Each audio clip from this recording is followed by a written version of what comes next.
Renungan pagi pulang ke rumah oleh Ellen G. White 2 Agustus 2020. Mari kita berdoa.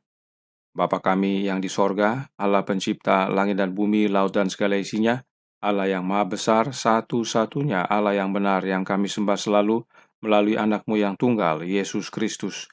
Terpujilah Yesus, anak Allah yang maha tinggi, yang adalah penolong dan penghibur kami.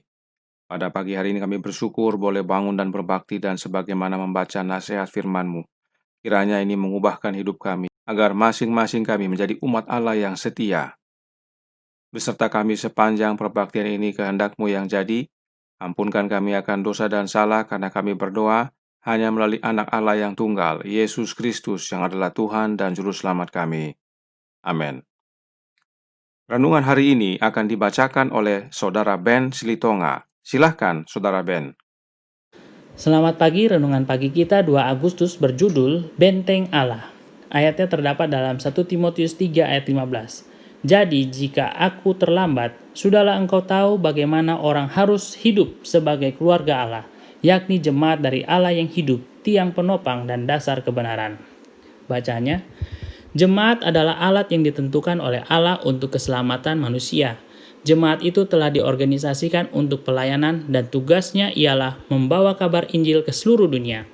Dari mulanya telah menjadi rencana Allah bahwa melalui jemaatnya akan dipantulkan kepada dunia kepenuhannya dan kecukupannya. Anggota-anggota gereja atau jemaat, yaitu mereka yang telah dipanggilnya dari kegelapan ke dalam terangnya yang ajaib, haruslah menunjukkan kemuliaannya.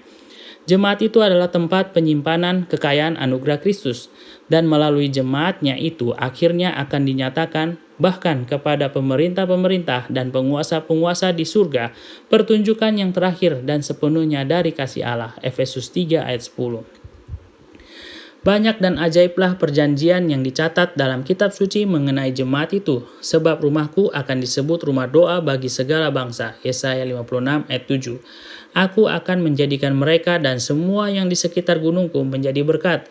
Aku akan menurunkan hujan pada waktunya. Itu adalah yang membawa berkat. Yeskiel 34 ayat 26. Jemaat itu adalah benteng Allah, kota perlindungannya, yang dipertahankannya dalam dunia yang memberontak. Suatu pengkhianatan kepada jemaat adalah pengkhianatan kepadanya yang telah membeli manusia dengan darah anaknya yang tunggal. Dari permulaannya, jiwa-jiwa yang setia telah membentuk jemaat Allah di dunia ini. Dalam setiap saat, Allah telah mempunyai penjaganya yang telah membawa suatu saksi yang setia kepada generasi di mana mereka hidup. Penjaga-penjaga ini memberikan pekabaran amaran. Bila mereka dipanggil untuk meletakkan baju zirah mereka, orang-orang lain mengambil pekerjaan itu. Allah membawa saksi-saksi ini ke dalam hubungan perjanjian dengan dirinya, mempersatukan jemaat di dunia ini dengan jemaat di dalam surga. Ia telah mengirimkan malaikatnya untuk melayani jemaatnya, dan pintu neraka tidak sanggup menang terhadap umatnya. Selama abad-abad penganiayaan, pertentangan, dan kegelapan, Allah telah menunjang jemaatnya. Tidak suatu awan pun telah jatuh atasnya yang ia tidak sediakan untuknya. Tidak sesuatu kekuatan yang menentang yang telah bangkit itu melawan pekerjaannya yang tidak dilihatnya. Semuanya telah terjadi sebagaimana telah dinubuatkannya. Ia tidak meninggalkan jemaatnya, tetapi telah menemukan dalam deklarasi nubuatan apa yang akan terjadi. Dan apa yang diilhamkan kepada nabi-nabi untuk diramalkan telah terjadi. Segala maksudnya akan digenapi. Hukumnya disatukan dengan tahtanya, dan tidak ada kuasa kejahatan dapat membinasakannya. Kebenaran diilhamkan dan dijaga oleh Allah, dan itu akan menang atas segala pertentangan. Alfa dan Omega, jilid 7, halaman 9-11.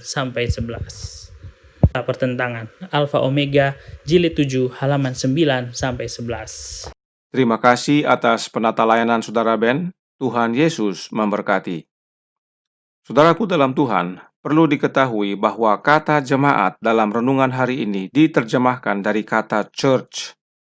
Kata church dapat diterjemahkan menjadi gereja juga. Oleh karenanya, fokus kita adalah kepada kata church dan apa yang Roh Nubuat jelaskan tentang gereja. Di Upward Look, halaman 315, paragraf 5, Nyonya White menyatakan, Allah memiliki sebuah gereja, bukanlah katedral besar, juga bukanlah lembaga nasional, juga bukan berbagai denominasi. Gereja adalah orang-orang yang mengasihi Allah dan mematuhi perintah-perintahnya. Sebab di mana 2 atau 3 orang berkumpul dalam namaku, di situ aku ada di tengah-tengah mereka. Matius 18 ayat 20. Bahkan saat Kristus hadir di antara beberapa orang yang rendah hati, ini adalah gereja Kristus. Karena kehadiran yang tinggi dan yang kudus yang mendiami kekekalan, yang bisa mendirikan gereja. Allah memiliki sebuah gereja dan disebut gereja Kristus. Nah, siapakah yang tinggi dan kudus yang bisa mendirikan gereja tersebut? Suratnya nomor 6A tahun 1890 paragraf 38 menyatakan, biarlah ada hubungan yang hidup dengan Allah yang tinggi dan kudus. Yang tinggi dan kudus adalah Allah. Allah hadir saat Kristus hadir, sebab Kristus adalah satu-satunya jalan kepada Bapa, dan Kristus adalah Immanuel, Allah beserta kita. Jadi, gereja Allah yang membangun adalah Allah sendiri, dan sebagaimana Christ in His Sanctuary halaman 138 paragraf 2 menyatakan, melalui pengorbanan dan pengantaraannya, Kristus adalah fondasi sekaligus pembangun gereja Allah. Jadi gereja Allah yang mendirikan adalah Allah dan diwujudkan oleh anaknya, yang adalah fondasi dan pembangun gereja Allah tersebut. Itulah sebabnya renungan hari ini menyatakan dalam Pulang ke Rumah, halaman 231 paragraf 3 yang berkata, suatu pengkhianatan kepada jemaat adalah pengkhianatan kepadanya, yang telah membeli manusia dengan darah anaknya yang tunggal. Sebelum kita lanjutkan, penting kita pahami bahwa Nyonya White menggunakan kata sambung of, any betrayal of the church, dan bukan kata sambung to. Kalau Nyonya White menggunakan kata sambung to, maka terjemahannya sudah benar. Suatu pengkhianatan kepada jemaat atau gereja adalah pengkhianatan kepada Allah.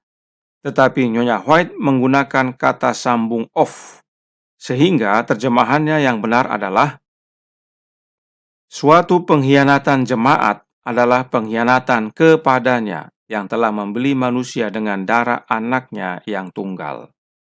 Jadi bukan pengkhianatan kepada jemaat, tetapi pengkhianatan jemaat. Jemaat itu yang berkhianat.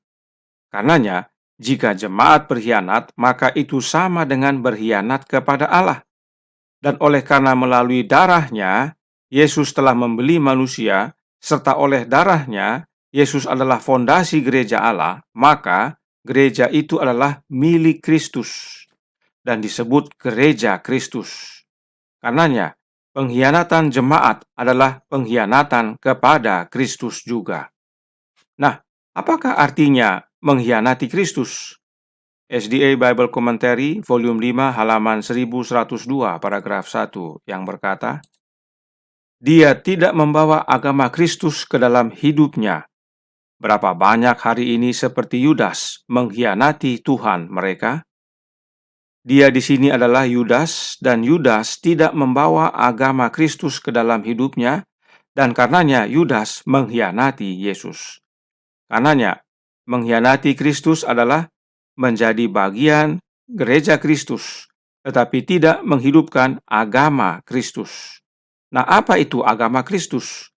Bapa Kita Peduli halaman 177 paragraf 4 menyatakan, agama Yesus Kristus tidak pernah menghancurkan si penerima, tidak pernah menjadikan dia kasar, mementingkan diri atau tidak sopan, bernafsu atau berkeras hati. Sebaliknya, hal itu menghaluskan cita rasa, menyucikan pertimbangan, memurnikan dan mengagungkan pikiran dengan membawanya dekat kepada Yesus Kristus. Penerima agama Yesus Kristus bukanlah orang yang kasar, egois, tidak sopan, bernafsu, dan keras hati. Agama Kristus adalah kebalikan itu semua. Adakah kita menghidupkan agama Kristus ini? Kemudian dalam Membina Kehidupan Abadi, halaman 298 paragraf 3, Nyonya White menyatakan, kemuliaan surga adalah dalam mengangkat orang yang jatuh dan menghiburkan orang yang berduka. Dan bila mana Kristus tinggal dalam hati manusia, ia akan dinyatakan dalam cara yang sama. Bila mana ia berbuat, agama Kristus akan membahagiakan. Dimanapun ia bekerja, di sana ada cahaya terang. Agama Kristus adalah kehadiran Kristus dalam hati manusia, dan Dia yang menggerakkan perbuatan kita, yaitu perbuatan sesuai kehidupan Kristus. Kita menjadi terang dimanapun kita berada, sebab Yesus adalah terang. Nah, bagaimana Kristus tinggal dalam hati kita?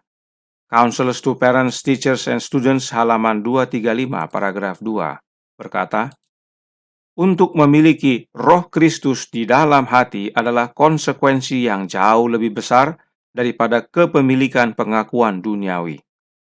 Kristus tinggal dalam hati kita melalui kehadiran Roh-Nya, sebab Bapa utus Roh Anaknya ke dalam hati kita. Galatia 4 ayat 6 berkata, dan karena kamu adalah anak, maka Allah telah menyuruh Roh Anaknya ke dalam hati kita yang berseru, ya Aba, ya Bapa. Karenanya, mengkhianati Kristus adalah dengan tidak menerima Kristus tinggal dalam hati kita melalui kehadiran Roh-Nya. Kita tidak mau membuka pintu hati kita agar Yesus masuk dan tinggal dalam hati kita, mengubahkan hidup kita menjadi sama dengan Dia. Kita mengaku pengikut Kristus, kita mengaku jemaat Kristus, tetapi kita menolak Kristus hadir dalam hati kita. Inilah berkhianat yang dimaksudkan. Perhatikan kembali renungan bulan April 2020. Pulang ke rumah halaman 116 paragraf 2 berkata, jiwa yang telah berserah kepada Yesus menjadi bentengnya sendiri. Karenanya, masih dalam halaman yang sama dan paragraf yang sama, Roh Nubuat melanjutkan. Pulang ke rumah halaman 116 paragraf 2. Satu-satunya pertahanan kita melawan kejahatan ialah dengan hadirnya Kristus di dalam hati melalui iman di dalam kebenarannya. Jadi, apakah mau menjadi benteng Allah? Terima kasih karunia Kristus tinggal dalam hati kita oleh iman, yaitu menerima kehadiran Roh-Nya, Roh Kristus. Jika tidak, itu namanya berkhianat. Karenanya, apa pilihan saudara? Roh Kristus atau roh yang lain yang bukan Kristus? Itu sebabnya renungan hari ini menyatakan jemaat atau gereja adalah tempat penyimpanan kekayaan anugerah Kristus. Apakah anugerah Kristus itu atau kasih karunia-Nya? Kasih karunia Kristus adalah sama dengan Roh Kristus yang kudus. Oleh kehadiran Roh Kristus inilah jemaat atau gereja Kristus memantulkan kemuliaan Kristus kepada dunia. Karena itu, pilihlah Roh Kristus dan izinkan Dia tinggal dalam hati kita agar kita menjadi gereja Kristus yang hidup, menjadi terang bagi dunia, benteng Kristus. Tuhan memberkati, saya bawa dalam nama Yesus. Amin. Mari kita berdoa.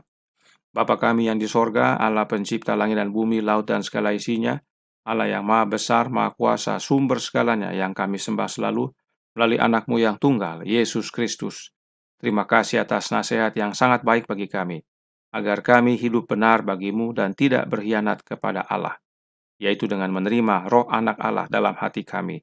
Sebab dengan itu, maka hidup kami diubahkan serupa dengan Kristus. Kami yang mengaku sebagai pengikut Yesus, gereja Kristus, hidup selaras dengan Dia. Beserta kami sepanjang hari ini, kehendak-Mu yang jadi, ampunkan kami akan dosa dan salah, karena kami berdoa hanya melalui anak Allah yang tunggal, Yesus Kristus yang adalah Tuhan dan Juru Selamat kami. Amin.